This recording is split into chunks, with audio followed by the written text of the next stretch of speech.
নিয়ম এক প্রতিষ্ঠানে দুই নিয়ম। আমাদের তো আসলে খুব দুর্বিষহ অবস্থা, আমরা তো বলতে পারি না। ধরেন মানুষ গরিব মানুষের কাছে হাত পাতে বলে, আমরা তো এই পরিবেশ নাই আমাদের যে আমরা মানুষের কাছে বলবো।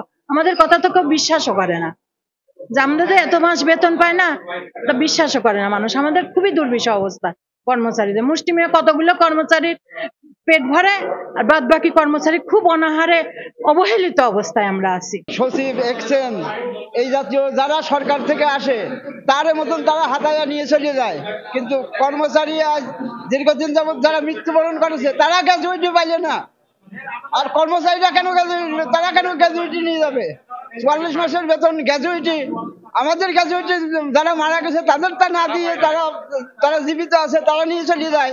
নতুন কর্মকর্তা আসেন, তারা যখন এখান থেকে বদলি হয়ে যান তখন তাদের সমস্ত দেনা পাওনা তারা নিয়ে এখান থেকে বিদায় হন। অথচ আমরা যারা এই পৌরসভার সাধারণ কর্মচারী তারা কোনো গ্র্যাচুইটি তো আজ পর্যন্ত চালুই হয় নাই, পায়ও নাই।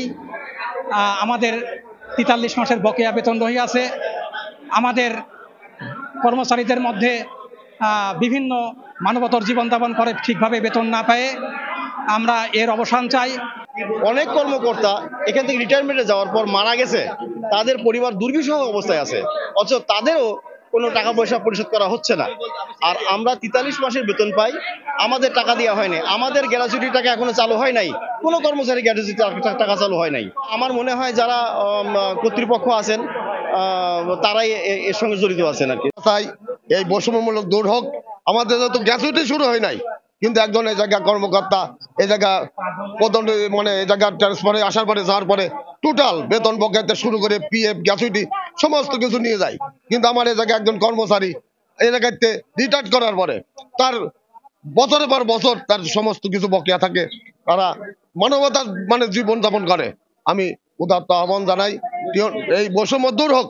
আমি আমার বাচ্চার জন্ম নিবন্ধনের ডিজিটাল কপিটা কালকে একটা পেপার জমা দিয়ে গেছি, বলছে যে আর একটা পেপার মিসিং আছে, ওইটা দিলে কাজ হয়ে থাকবে, কিন্তু আজকে নিয়ে যেতে পারবো, জাস্ট কাগজটা জমা দিয়ে নিয়ে যেতে পারবো। কিন্তু আজকে এসে তো দেখি তালা বন্ধ।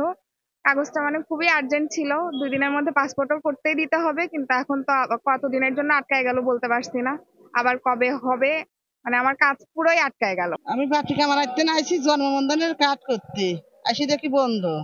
এখন আমরা বাড়ি ফিরে যাচ্ছি।